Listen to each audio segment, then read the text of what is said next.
আসসালামু আলাইকুম রহমতুল্লাহ। 24পন্থী জুলাইপন্থী জনতার জন্য একটা সুখবর। জুলাইয়ের অন্যতম শত্রু ভারতের টেস্টেড অ্যান্ড ট্রাস্টেড দালাল বাংলাদেশে জুলাই বিপ্লব হওয়ার পরও হাসিনার রেখে যাওয়া ভৃত্য পাহারাদার শাহাবুদ্দিন চুপ্পুর বিরুদ্ধে আইনি পদক্ষেপ শুরু হয়ে গেছে। দর্শক, এটা একটা সুখবর এবং তিনি বাঁচতে পারবেন বলে মনে হচ্ছে না। এ বিষয়ে বিএনপির মধ্যে সিভিয়ার ইখতিলাফ রয়েছে। বিএনপির ভিতরে যারা এসালমপন্থী তারা শাহাবুদ্দিন চুপ্পুকে বাঁচাতে জোরালো চেষ্টা করছে, এটা নিয়ে আলাদা আলোচনা করছি। কিন্তু যতই চেষ্টা করেন না কেন, আইনের বেড়াজালে শাহাবুদ্দিন চুপ্পুকে ফাঁসতে হবে, আটকা পড়তে হবে। পরিস্থিতি সেদিকেই যাচ্ছে দর্শক।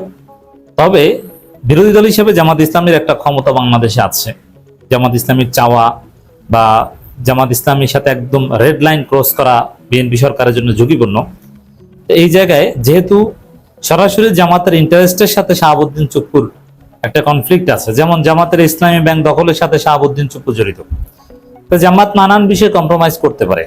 একদম আনকম্প্রোমাইজিং সেটা বলবো না, কিন্তু ইসলামী ব্যাংক প্রশ্নে এই শাহাবুদ্দিন চুপ্পুরা যেটা করেছে এই জায়গায় জামাত কম্প্রোমাইজ করবে না। এই জন্যে শাহাবুদ্দিন চুপ্পুকে আটকাতে, শাহাবুদ্দিন চুপ্পুকে ফাঁসাতে, শাহাবুদ্দিন চুপ্পুকে আইনের আওতায় আনতে জামাত ইজ ভেরি সিরিয়াস। নেপথ্যে জামাত সিরিয়াসলি কাজ করছে।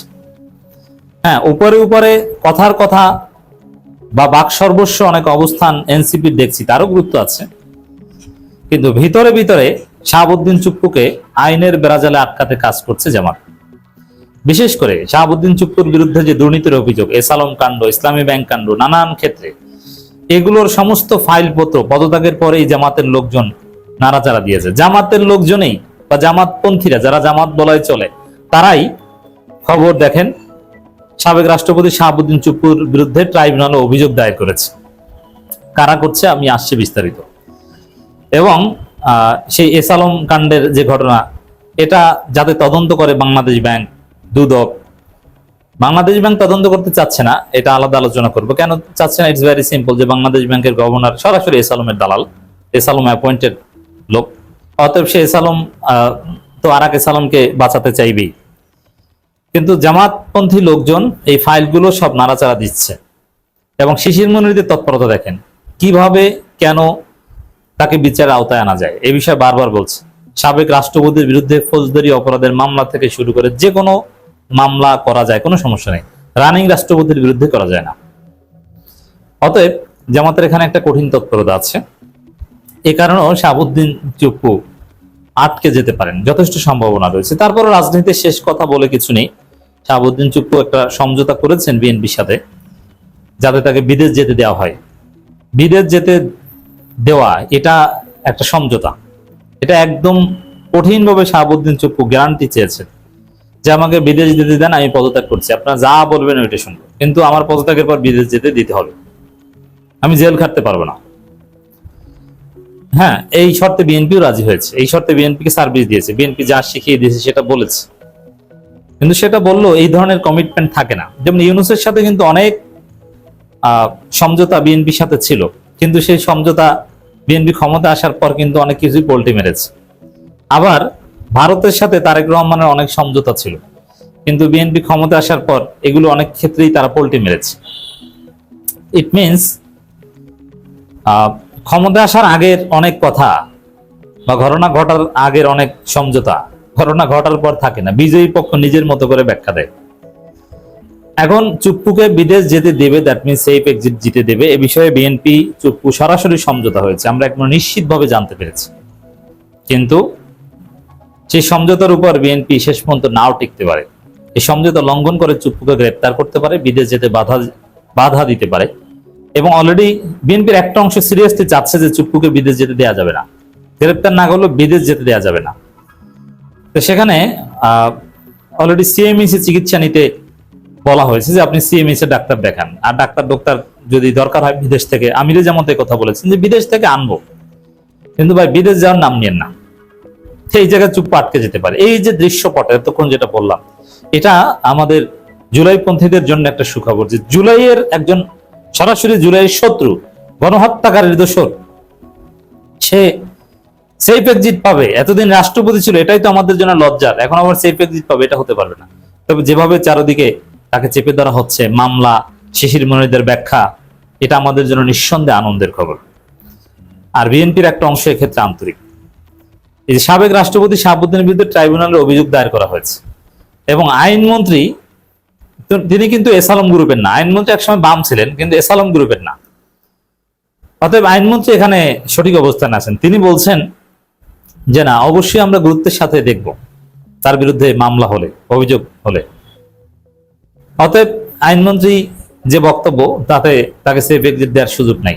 আইনমন্ত্রীর এই বক্তব্য পজিটিভ। সালাউদ্দিন আহমেদ এসালামের লোক, তার বক্তব্য আলাদা আলোচনা করব। সদ্য সাবেক রাষ্ট্রপতি মোহাম্মদ শাহাবুদ্দিনের বিরুদ্ধে ওঠা দুর্নীতির অভিযোগ সরকার গুরুত্বের সঙ্গে পর্যালোচনা করছে বলে জানিয়েছেন আইনমন্ত্রী।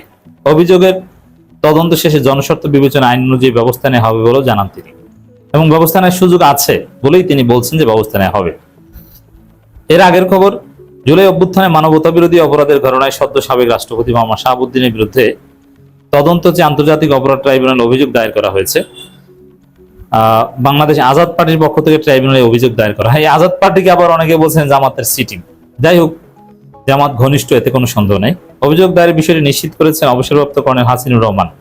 কর্নেল হাসিনুর রহমান তিনি কিন্তু জামাতের সাথে চলেন, জামাতের বিভিন্ন সেমিনারে থাকেন, এবং তিনি বর্তমানে কর্নেল হাসিন জামাত, এ কথা আমি বলবো না, তিনি ভালো মানুষ, এটা হচ্ছে আসল কথা। তিনি বাংলাদেশপন্থী, তিনি দেশপ্রেমিক, আর তার আসল পরিচয় তিনি ভারতের আধিপত্যবাদের বিরুদ্ধে একজন সৈনিক। আর এই মুহূর্তে তার পলিটিক্যাল অ্যালাইনমেন্টটা জামাতের সাথে মিলে গেছে। ভবিষ্যতে হয়তো বা জামাতের সাথে অ্যালাইনমেন্ট নাও থাকতে পারে। তো সেই জায়গায় কর্নেল হাসিনরা এই বিষয়ে কাজ করছেন, আমার অত্যন্ত শ্রদ্ধার তিনি। এর মানে এখানে পুরো জামাতের অ্যাপারেটাস কোনো না কোনোভাবে জড়িত, যে শাহাবুদ্দিন চুপ্পুকে ধরতে হবে। তো এই জায়গায় কেউ যদি রাজপথে আন্দোলন করে, প্রত্যেক দিন বিভিন্ন জায়গায় তার বিরুদ্ধে যত অভিযোগ আছে, প্রত্যেকটা অভিযোগের বিরুদ্ধে মামলা দায়ের করতে হবে, রাজপথে আন্দোলন করতে হবে। কোথায় যাবেন শাহাবুদ্দিন? কে তাকে সেফ এক্সিট দিবে? আমার মনে হয় যে জনগণ সোচ্চার থাকলে পারবেন। এনসিপি কথা বলছে, কিন্তু কথা বললে হবে না, দু একটা বিক্ষোভ মিছিল বা জোরালো চাপ দিতে হবে সরকারকে, যে না, চুপ্পুকে ধরাশয়ী করতে হবে। তো দর্শক, জুলাই গণঅভ্যুত্থানে এত মানুষ মারা গেলেও রাষ্ট্রপতি তিন বাহিনীর প্রধান হিসেবে শাহাবুদ্দিন নিজে যুদ্ধ ঘোষণা করতে পারতেন, কিন্তু সে সময় তিনি কোনো ভূমিকা রাখেননি। 5 আগস্ট পর্যন্ত আয়নাগার, গুম, খুন ইত্যাদি বিষয়ে তিনি কোনো প্রতিবাদ করেননি। এসব অপরাধী তার মনসম্মতি ছিল, তাই এই অভিযোগ দায়ের করা হয়েছে।